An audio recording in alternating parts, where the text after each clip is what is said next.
بسم اللہ الرحمن الرحیم۔ اللہم صلی علی محمد وعلی آل محمد کما صلیت علی ابراہیم وعلی آل ابراہیم انک حمید مجید۔ السلام علیکم ورحمۃ اللہ وبرکاتہ۔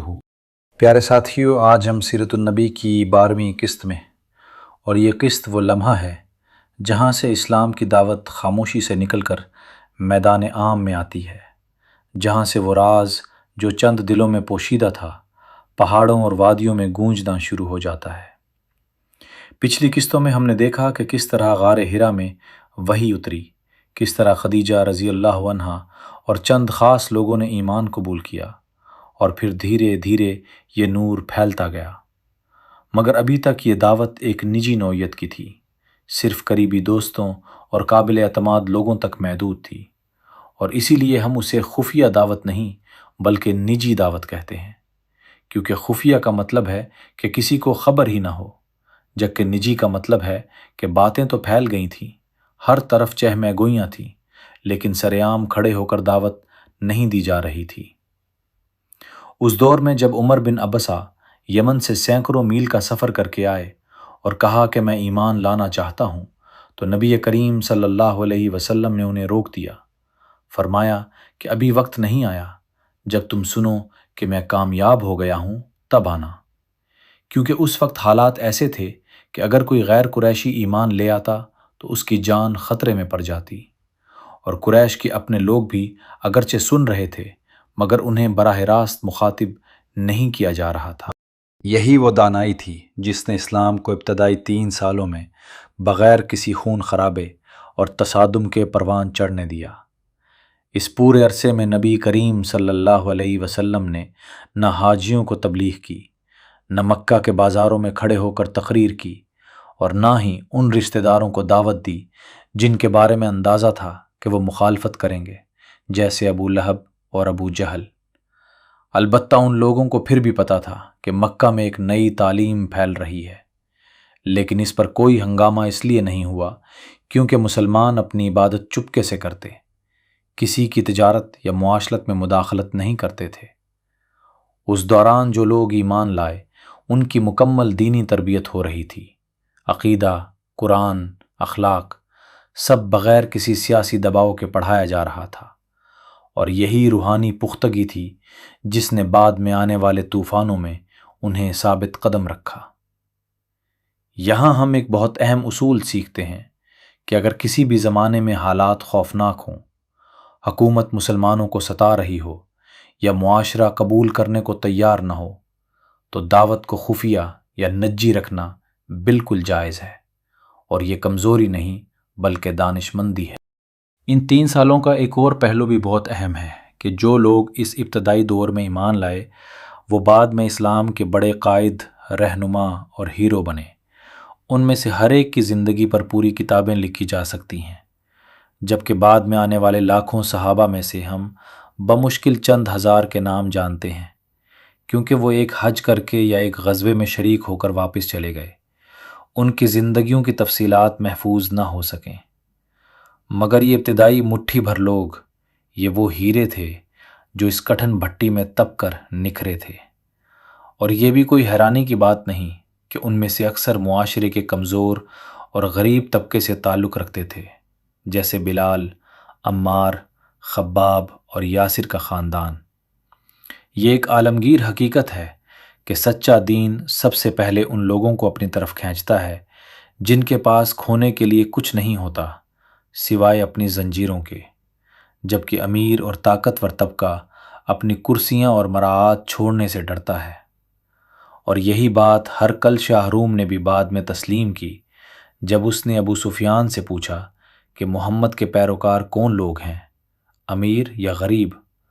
اور جب جواب آیا کہ غریب اور کمزور، تو اس نے فوراً کہہ دیا کہ سچے نبیوں کی پیروی ہمیشہ ایسے ہی لوگ کرتے ہیں۔ اب ان 3 سالوں کے بعد اللہ تعالیٰ نے اپنے نبی کو کھل کر میدان میں آنے کا حکم دیا۔ یہ کوئی ایک دم اچانک اعلان نہیں تھا بلکہ مرحلہ وار تھا۔ سب سے پہلے سورہ الحجر کی آیت نمبر 94 اتری، جس میں فرمایا گیا کہ جس چیز کا تمہیں حکم دیا گیا ہے اسے کھول کر بیان کرو اور مشرکوں سے منہ پھیر لو۔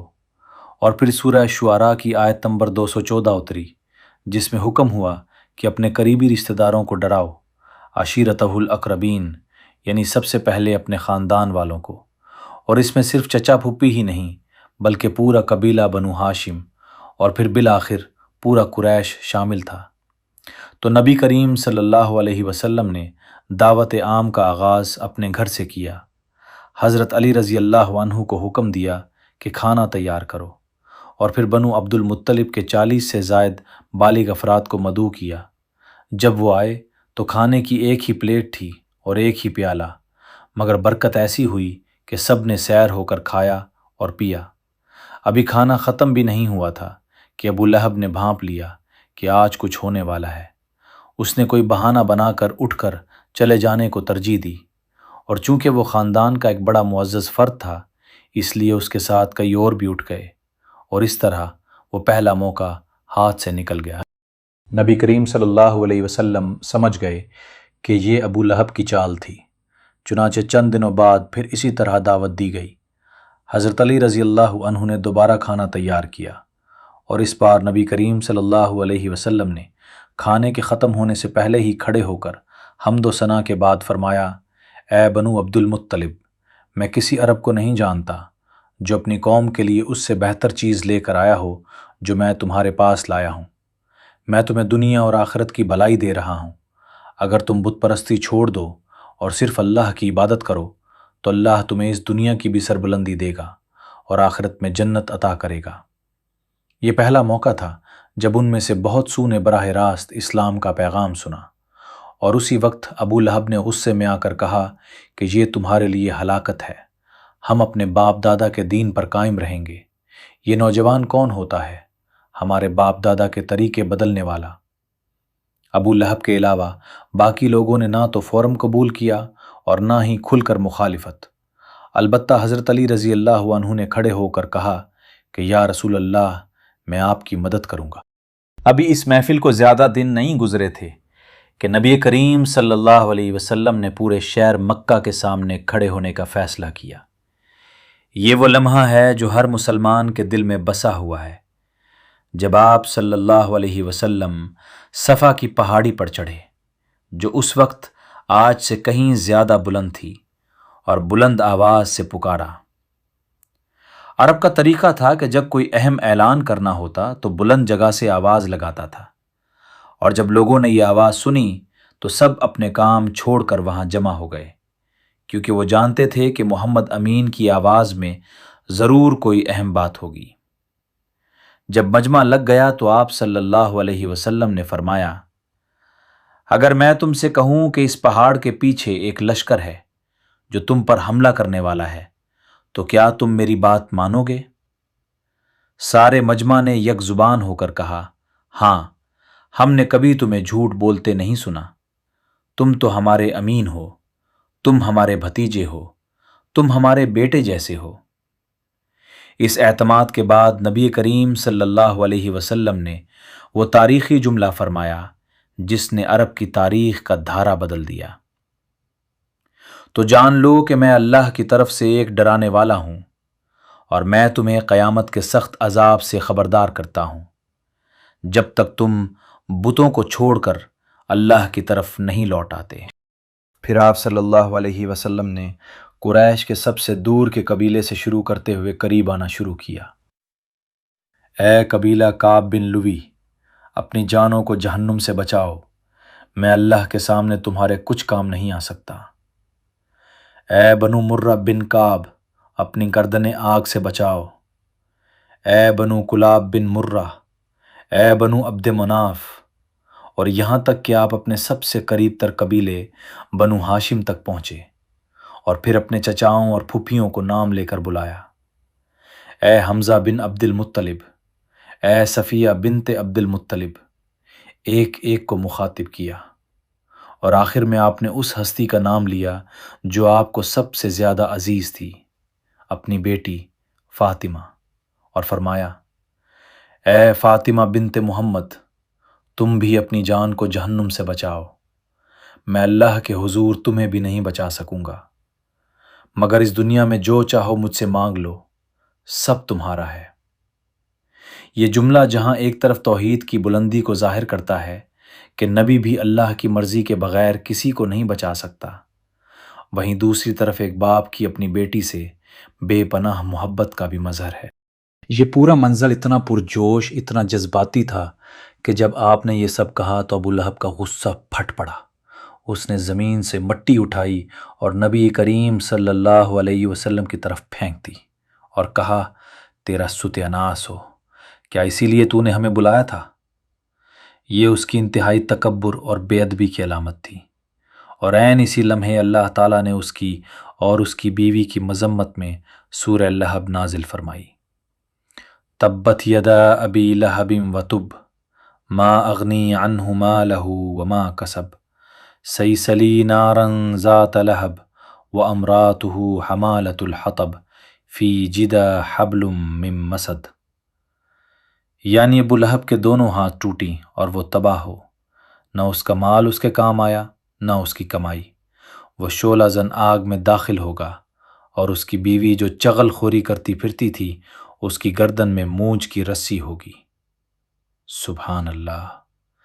یہ پہلا اور واحد موقع ہے جب قرآن میں کسی کھلے دشمن کا نام لے کر اس پر قیامت تک کے لیے لعنت بھیجی گئی، اور یہ وہی ابو لہب تھا چند دن پہلے اپنے گھر میں نسبتاً نرم تھا، مگر عوام کے سامنے اپنی بہادری دکھانے کے چکر میں اس نے یہ جسارت کی، اور اللہ نے بھی اس کے مطابق جواب دیا۔ اب اس مقام پر پہنچ کر یہ سمجھنا ضروری ہے کہ اللہ تعالیٰ نے اپنے نبی کو دعوت کے 5 واضح مراحل میں رکھا، اور یہ پانچوں مراحل آج بھی دنیا کے کسی بھی کونے میں بسنے والی مسلم کمیونٹی کے لیے مشعل راہ ہیں۔ پہلا مرحلہ وہ نجی دعوت تھا جس کا بھی ہم نے ذکر کیا۔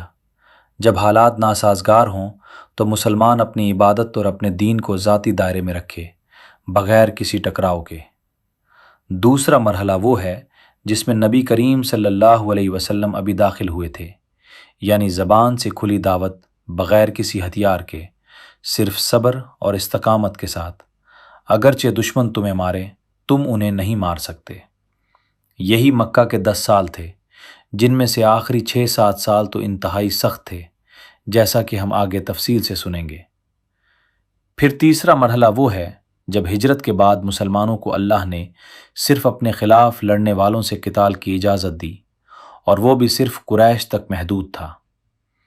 چوتھا مرحلہ کھلی دعوت عزت کے ساتھ ہے، جب مسلمانوں کے پاس طاقت تھی مگر انہوں نے جنگ نہیں کی، جیسا کہ صلح حدیبیہ کے بعد فتح مکہ تک کا دور تھا، جسے اللہ نے قرآن میں کھلی فتح قرار دیا۔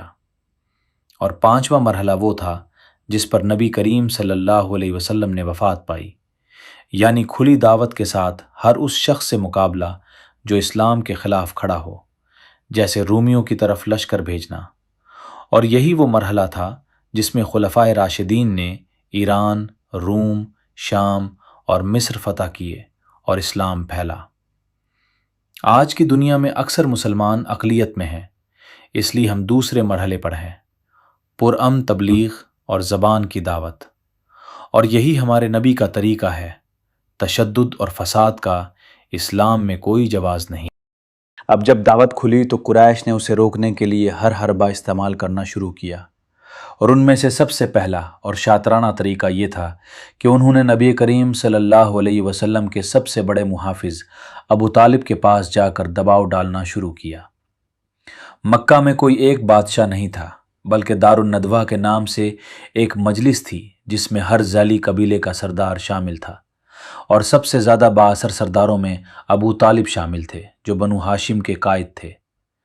عرب کے دستور کے مطابق قبیلے کا سردار اپنے قبیلے کے کسی فرد کو دشمن کے حوالے نہیں کر سکتا تھا، یہ ان کی غیرت کے خلاف تھا، اور جب تک ابو طالب نبی کریم صلی اللہ علیہ وسلم کی حفاظت کر رہے تھے، قریش کچھ نہیں بگاڑ سکتے تھے، چاہے کتنی بھی آگ بگولا کیوں نہ ہو۔ چنانچہ وہ بار بار ابو طالب کے پاس گئے، پہلے نرمی سے کہا کہ آپ کا بھتیجا ہمارے بتوں کو برا بھلا کہتا ہے، ہمارے باپ دادا کے دین کو گالیاں دیتا ہے، حالانکہ نبی کریم صلی اللہ علیہ وسلم نے کبھی کسی بت کو گالی نہیں دی تھی، بلکہ اللہ نے خود قرآن میں حکم دیا تھا کہ ان کے جھوٹے معبودوں کو گالی مت دو، ورنہ وہ جہالت میں اللہ کو گالی دیں گے۔ مگر قریش نے اسی طرح بڑا چڑھا کر پیش کیا جیسے آج بھی اسلام کے مخالفین کرتے ہیں۔ ایک چھوٹی سی بات کو اتنا پھیلا دیتے ہیں جیسے دنیا ہی ختم ہو جائے گی۔ ابو طالب نے پہلے تو ٹال مٹول کی، مگر جب ایمان لانے والوں کی تعداد بڑھنے لگی اور حاجیوں کے ذریعے یہ خبریں عرب میں پھیلنے لگیں کہ مکہ میں ایک نیا دین آیا ہے، تو قریش پر دباؤ بڑھ گیا اور وہ دھمکی دینے لگے کہ یا تو آپ اپنے بھتیجے کو روکیں یا اسے ہمارے حوالے کر دیں اور ہم جو چاہیں گے کریں گے۔ یہ ایک ایسی دھمکی تھی جو اس سے پہلے کسی عرب سردار کو نہیں دی گئی تھی، اور یہاں ہم سمجھ سکتے ہیں کہ ہر لیڈر ظاہری طور پر طاقتور دکھتا ہے، مگر اندر سے وہ اپنے لوگوں ہی کا محتاج ہوتا ہے۔ صرف اللہ ہی الملک ہے جسے کسی کی ضرورت نہیں۔ باقی ہر بادشاہ، ہر وزیر، ہر صدر کو اپنی پارٹی، اپنی فوج اور اپنے حلقے کی ضرورت ہوتی ہے۔ ابو طالب کے لیے یہ لمحہ بہت سخت تھا۔ وہ بوڑھے ہو چلے تھے اور قریش انہیں مجبور کر رہے تھے کہ وہ اپنے لخت جگر جیسے بھتیجے کو روکیں۔ وہ نبی کریم صلی اللہ علیہ وسلم کے پاس آئے اور جذباتی بلیک میلنگ کرتے ہوئے کہنے لگے کہ خود رسم میرے لگ دیا ہے، اور جذباتی بلیک میلنگ کرتے ہوئے کہنے لگے کچھ طرح درمت پرداتا ہوگا۔ وہ نبی کریم صلی اللہ علیہ وسلم کے پاس آئے اور جذباتی بلیک میلنگ کرتے تھے اور جذباتی بڑھت مزنور کر لگی کہتے لے، اور جذباتی بلیک میلنگ کرتے ہوئے کہنے لگے کو پرپر جن دیکھی بو جاتی ہے، اور پرچیو بتائے مارتے مل کرتے کھا کہ بر میں برتم کر دیا چلتا ہے اور پردت سکتا ہے۔ وہ نبی کریم صلی اللہ علیہ وسلم کے پاس آئے اور جذباتی پرواد کرتا ہے اور پرچیوے جرک کرنے جاتے ہیں کچھ بھی پرواد پرداتا ہوگا۔ وہ نبی کریم صلی اللہ علیہ وسلم کے پاس آئے اور کبھی ساتھ میں وزدرتی لگیں اور زبردم کا پہلا سکتے ہیں۔ وہ نبی کریم صلی اللہ علیہ وسلم کے پاس آئے اور جذباتی برتمل کرتے تھے اور برتم کے پڑو گل پر تل جلتا ہے۔ وہ نبی کریم صلی اللہ علیہ وسلم کے پاس آئے اور جذباتی بڑھت مزدور کی۔ وہ نبی کریم صلی اللہ علیہ وسلم کے پاس آئے اور پرچیوے پرواد کر دی جائے گی، اور بل کے چلتا تھا کہ وہ اپنے پرواد مت کرنے جاتی تھی اور پرچیوے پرواد کرتا ہے۔ وہ نبی کریم صلی اللہ علیہ وسلم کے پاس آئے اور جذباتی پرواد کرتا ہے، اور وہ نبی کریم صلی اللہ علیہ وسلم کے پاس آئے اور جذباتی پرواد کر دی جائے گی۔ جب وہ ہمر جون میل کرتا ہے اور پرچیوے پرواد مچکل داتی تھی، اور بل کو جمدے کے لیے کہ آپ اس پر برا میل کرتا ہے، اور برتم کے پرواد مت کر دی جائے گی۔ اب وہ جب پروت کرنے چاہیے پر برتم کے پرواد مت کل جاتی تھی اور پرچیوے پرواد کر دی جائے گی، اور محلہ کرتا ہے بل کے چلتا ہے بلکل چتر پڑتا ہے رکشر کے جو مجمع تھا، اور جب سبھی بڑھتنے جاتا ہے، لیکن کیا کہ اپنے جزا بھی مرجوت کر دیتی کہ ہر بعد میں بڑھتی اچھا تھا، اور برتم کے پرواد مت کل جاتی تھی کہ وہ ہم کرنا چاہیے مزورہ چاہیے گے۔ وہ بلور کو جسات مت پڑتا ہے، پر وہ ہم جب جائے گی اور برتم کے پرواد درنے لیا جاتا ہے، تب بھی پرواد کرتے ہیں، اور جب سبھی برت مزنور کرتا ہے، یہ جو نہا نجلیلنگ کرتے ہوئے کہنے لگے کہ وہ اپنے لخت جگر جیسے بھتیجے کو آئے۔ وہ نبی کریم صلی اللہ علیہ وسلم کے پاس آئے اور جذباتی بلیک میلنگ کرتے ہوئے کہنے لگے، میرے بھتیجے، میری قوم نے مجھ سے ایسی بات کہی ہے، ذرا مجھ پر رحم کرو، اپنے اوپر رحم کرو، مجھے ایسی مصیبت میں مت ڈالو جسے میں برداشت نہ کر سکوں۔ یہ نبی کریم صلی اللہ علیہ وسلم کے لیے بہت بھاری لمحہ تھا، کیونکہ ابو طالب آپ کے حقیقی چچا تھے، باپ کی طرح تھے، اور آپ ان سے بے پناہ محبت کرتے تھے، اور یہاں وہی ابو طالب التجا کر رہے تھے۔ اس پر نبی کریم صلی اللہ علیہ وسلم نے وہ جملہ فرمایا جو قیامت تک کی تاریخ میں سنہری حروف سے لکھا جائے گا، میرے چچا، اللہ کی قسم، اگر یہ لوگ سورج میرے دائیں ہاتھ میں اور چاند بائیں ہاتھ میں رکھتے ہیں تو بھی میں اس کام کو نہیں چھوڑ سکتا، یہاں تک کہ اللہ اسے غالب کر دے یا میں اس راہ میں مر جاؤں۔ ایک دوسری روایت نے فرمایا، چچا، تم سورج دیکھتے ہو؟ بولے ہاں۔ فرمایا اللہ کی قسم میری قدرت نہیں کہ میں اس دعوت کو چھوڑ دوں، بالکل اسی طرح جیسے تم اس سورج سے اپنی لاٹھی نہیں جلا سکتے۔ یہ جملہ دو معنی رکھتا ہے، ایک یہ کہ اسلام کی روشنی سورج اور چاند سے بھی زیادہ روشن ہے، اسے کون بجھا سکتا ہے، اور دوسرا یہ کہ اگر یہ لوگ مجھے اس دنیا سے باہر کی چیزیں بھی دے دیں تو بھی میں اس مشن سے پیچھے نہیں ہٹوں گا جب تک موت نہ آ جائے یا فتح نہ مل جائے۔ جب ابو طالب نے یہ پختگی اور سچائی دیکھی تو بولے میرے بھتیجے جو چاہے کر، اللہ کی قسم میں پھر کبھی تجھے روکنے نہیں آؤں گا، جا میری حفاظت تیرے ساتھ ہے۔ مگر قریش یہاں نہیں رکے، انہوں نے اگلا حربہ آزمایا اور وہ ایک گھناؤنی تجویز لے کر پورے وفد کے ساتھ ابو طالب کے پاس آئے۔ تمام قبائل کے سردار ساتھ تھے، اور یہ وہ سنگ میل تھا جس کے بعد پورے معاشرتی اور معاشی بائیکاٹ کا مرحلہ آیا جسے ہم آگے چل کر سنیں گے۔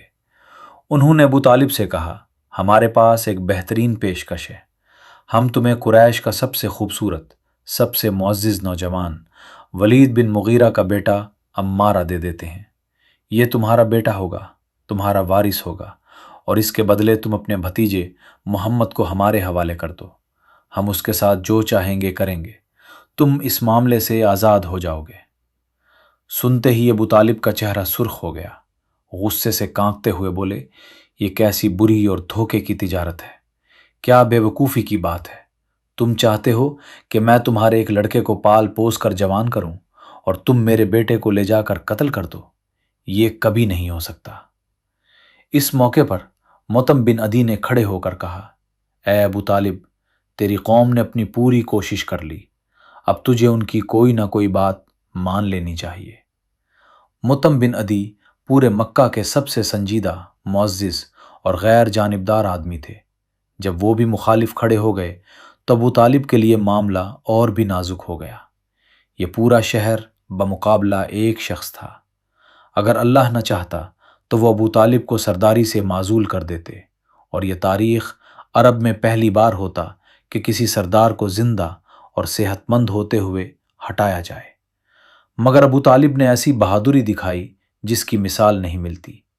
انہوں نے مطعم کی طرف دیکھ کر کہا اے مطعم، یہ تمہاری سازش ہے، تم نے پہلے سے یہ پلان بنا کر رکھا تھا، اب تمہیں جو کرنا ہے کر لو، میں اپنے موقف سے 1 انچ نہیں ہٹوں گا۔ یہ تھا ابو طالب کا جواب، اور اس کے بعد انہوں نے ایسے اشعار کہے جو عرب کی تمام لٹکتی ہوئی شاہکار نظموں سے زیادہ فصیح اور طاقتور تھے، جن میں انہوں نے اپنے رشتہ داروں کو ہی للکارا کہ تم اپنی ہی روایات کو توڑ رہے ہو، اپنے ہی خون کی بے حرمتی کر رہے ہو، اور اللہ کی قدرت دیکھیے کہ قریش کی ساری طاقت کے باوجود وہ پیچھے ہٹ گئے، کیونکہ سچائی اور وقار کی ایک طاقت ہوتی ہے جو تلواروں سے زیادہ اثر کرتی ہے۔ اسی واقعے کے تناظر میں ابو طالب کے اس پورے کردار کو سمجھنا بہت ضروری ہے، جسے شیخ یاسر قادی ابو طالب کا مظہر کہتے ہیں، یعنی وہ شخص جو نبی کریم صلی اللہ علیہ وسلم کو سب سے زیادہ محبوب تھا، جس نے اپنی ساری عمر آپ کی حفاظت میں گزار دی، مگر پھر بھی ایمان کی دولت سے محروم رہا۔ جب ابو طالب کی موت کا وقت قریب آیا، نبی کریم صلی اللہ علیہ وسلم ان کے پاس گئے۔ اس وقت ابو جہل اور عبداللہ بن ابی امیہ بھی وہاں بیٹھے تھے۔ آپ نے بے حد التجا کی، چچا ایک کلمہ لا الہ الا اللہ کہہ دیجئے، میں اللہ کے حضور یہ کلمہ آپ کی شفاعت کے لیے پیش کر سکوں گا۔ ابو طالب نے کلمہ کہنے کے لیے ہونٹ ہلائے، مگر ابو جہل نے فوراً کہا اے ابو طالب، کیا تم عبد المطلب کا دین چھوڑ دو گے؟ اور یہی وہ لمحہ تھا جب ابو طالب کے ہونٹ بند ہو گئے۔ ان کے لیے ان کے والد عبد المطلب کی عزت اور نسب کی فخر اس سچائی سے زیادہ قیمتی ثابت ہوئے، اور وہ کلمہ پڑھے بغیر ہی فوت ہو گئے۔ نبی کریم صلی اللہ علیہ وسلم نے اس قدر غم میں کہا میں اس وقت تک تمہارے لیے بخشش مانگوں گا جب تک مجھے روکا نہ جائے۔ اور پھر اللہ تعالیٰ نے قرآن میں 2 مرتبہ نازل فرمایا کہ نبی اور ایمان والوں کے لیے یہ مناسب نہیں کہ مشرکوں کے لیے بخشش مانگے، چاہے وہ رشتہ دار ہی کیوں نہ ہوں۔ اور یہ بھی فرمایا کہ آپ جسے چاہیں ہدایت نہیں دے سکتے، بلکہ اللہ جسے چاہتا ہے ہدایت دیتا ہے۔ اس میں ہمارے لیے بہت سے اسباق ہیں۔ سب سے پہلا یہ کہ ہدایت دینا اللہ کا کام ہے، نبی کا بھی نہیں، چاہے کہ کوئی بزرگ یا پیر۔ اور یہ عقیدہ کہ نبی کریم صلی اللہ علیہ وسلم قیامت کے دن جسے چاہیں جنت میں داخل کر دیں گے، یہ غلط ہے۔ آپ تو اپنے چچا کو بھی نہ بچا سکے۔ دوسرا سبق یہ کہ کفر محض نہ ماننے کا نام نہیں، بلکہ جاننے اور پھر بھی انکار کرنے کا نام ہے۔ ابو طالب دل سے جانتے تھے کہ نبی سچے ہیں، مگر انہوں نے تسلیم نہیں کیا، اور یہی فرق ہے مسلمان اور کافر میں۔ تیسرا سبق یہ کہ بری صحبت سے بچو۔ ابو طالب کے آخری وقت میں ابو جہل اور اس جیسے لوگ تھے جنہوں نے انہیں کلمہ کہنے سے روک دیا۔ اور چوتھا سبق یہ کہ اللہ اپنے دین کی مدد کافر سے بھی لے سکتا ہے۔ ابو طالب کا کفر اگرچہ ان کے لیے نقصان دہ تھا، مگر اسلام کی حفاظت کے لیے بظاہر ضروری تھا، کیونکہ اگر وہ مسلمان ہو جاتے تو سرداری چھن جاتی اور نبی کریم صلی اللہ علیہ وسلم بے یار و مددگار ہو جاتے۔ اسی مقام پر چاروں چچاؤں کا موازنہ بھی بہت سبق آموز ہے۔ عبد المطلب کے 11 بیٹوں میں سے 4 زندہ تھے جب نبوت کا اعلان ہوا۔ 2 مسلمان ہوئے اور 2 کافر رہے۔ پہلے نمبر پر حضرت حمزہ ہیں جو سید الشہداء کہلائے، پھر حضرت عباس جو بعد میں ایمان لائے اور اپنا ایک بلند مقام رکھتے ہیں، پھر ابو طالب جنہیں کسی مسلمان سے محبت نہیں ملی، ویسی محبت نبی کریم صلی اللہ علیہ وسلم نے ان سے کی، مگر وہ ایمان نہ لا سکے، اور ان کی سزا سب سے ہلکی ہے جہنم میں، کہ ان کے پاؤں میں آگ کی جوتیاں ڈالی جائیں گی جس سے ان کا دماغ کھولے گا۔ اور چوتھے ابو لہب جن پر قرآن میں قیامت تک لعنت ہے۔ یہ چاروں بھائی ایک ہی باپ کی اولاد تھے، ایک ہی گھر میں پلے بڑے، ایک ہی انسان کے چچا تھے، مگر ان کے انجام اتنے مختلف ہیں۔ یہ ثابت کرتا ہے کہ قیامت کے دن نہ باپ کام آئے گا نہ بیٹا، صرف اپنا ایمان اور اعمال کام آئیں گے۔ پیارے ساتھیو، آج کی قسط میں ہم نے اس سنگ میل کو عبور کیا جہاں اسلام کی دعوت گھروں سے نکل کر پہاڑوں پر چڑھی، جہاں سورج اور چاند سے بھی بڑھ کر روشنی کا اعلان ہوا، جہاں ابو طالب جیسے سچے محافظ نے اپنی جان اور عزت داؤ پر لگا دی، اور جہاں ہمیں یہ سبق ملا کہ سچائی کی راہ کتنی بھی مشکل کیوں نہ ہو، اللہ مددگار ہے اور وہ اپنے بندے کو کبھی تنہا نہیں چھوڑتا۔ اگلی قسط میں ہم دیکھیں گے کہ قریش نے مزید کون کون سے ہتھ کنڈے اپنائے، کس طرح قرآن کی تلاوت کو روکنے کی کوشش کی گئی، اور کس طرح کمزور مسلمانوں پر ظلم کے پہاڑ توڑے گئے، پھر بھی وہ ڈٹے رہے۔ اللہ تعالی ہمیں بھی انہی جیسا صبر، انہی جیسی استقامت اور انہی جیسا ایمان عطا فرمائے، آمین یا رب العالمین۔ اللہم صلی علی محمد وعلی آل محمد کما صلیت علی ابراہیم وعلی آل ابراہیم انک حمید مجید۔ السلام علیکم ورحمۃ اللہ وبرکاتہ۔